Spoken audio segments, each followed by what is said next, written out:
Hello and good afternoon or evening, everyone. This is LaQuitta Joseph with LaQuitta Joseph Enterprises. So here I am once again. As I mentioned before, I'm in a 21-day live challenge. And so today I think is my day 5. I can't believe that I've done that many days already, or day 4 maybe. I'll get it together and figure that whole thing out. But I'm happy to be here once again. LaQuitta Joseph Enterprises provides real estate services as well as life coaching services. So if you're in need of either of those, then please reach out to me. As a real estate agent, I do focus on probate sales. So for my lives, what I've been focused on is giving you tidbits of information relating to probate. And so today I am continuing that effort. Today we're going to talk about a will. So yesterday I talked about a trust and just the fact that if you have a trust, then that's the way to avoid probate altogether.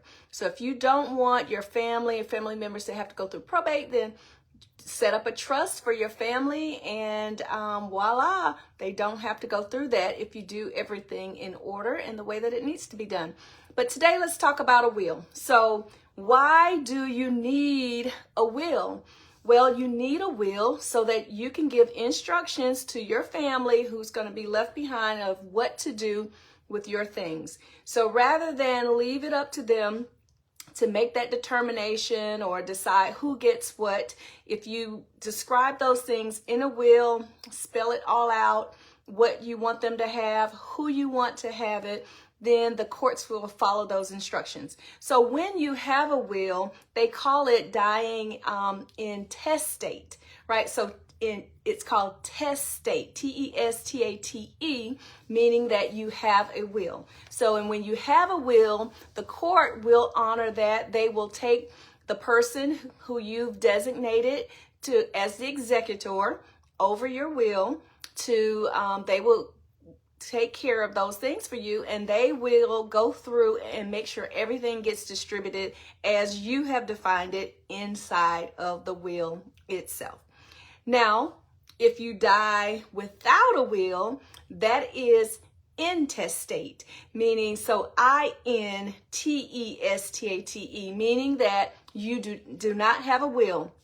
And when you do not have a will, then the courts will appoint someone to be that person. They call them an administrator, and that person will help to distribute your things. Now, in this particular case, if you die without a will, then there are going to be things that the court says they have to do and who they give it to and how they give things away or to give to your family. So they will not have control, and it may not necessarily be what you would have wanted. So just keep that in mind. They will appoint someone, but at the same time, if you write a will, then you know for certain that you've written things and you've explained who you want to have those things and all of those details.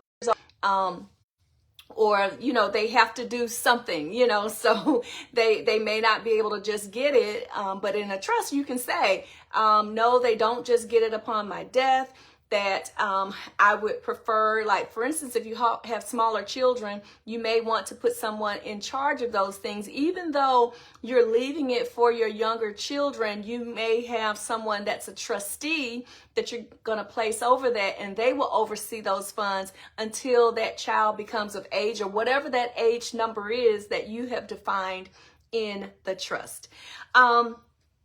One more thing before I leave you about a will is that having a will does not control all of your assets. So just because you have a will, or if you went into your will and you decided that you wanted to turn over your 401k to someone else, well, you cannot do that because typically those type of assets have a beneficiary. So anything that has a beneficiary, such as your life insurance policies, maybe 401k, any of those type of things that have a beneficiary, whoever is named as that beneficiary is the person who will receive those benefits.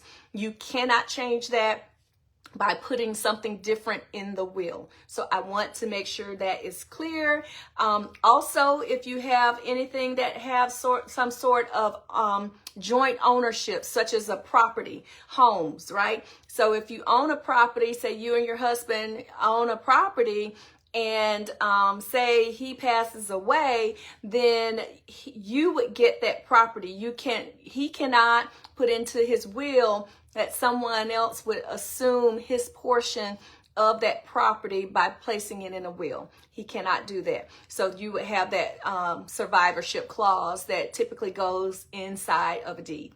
So just wanted to give you guys a little bit of information. If you need more, or you're going through a probate situation, you have any questions, reach out to me. My number is 770-363-3860.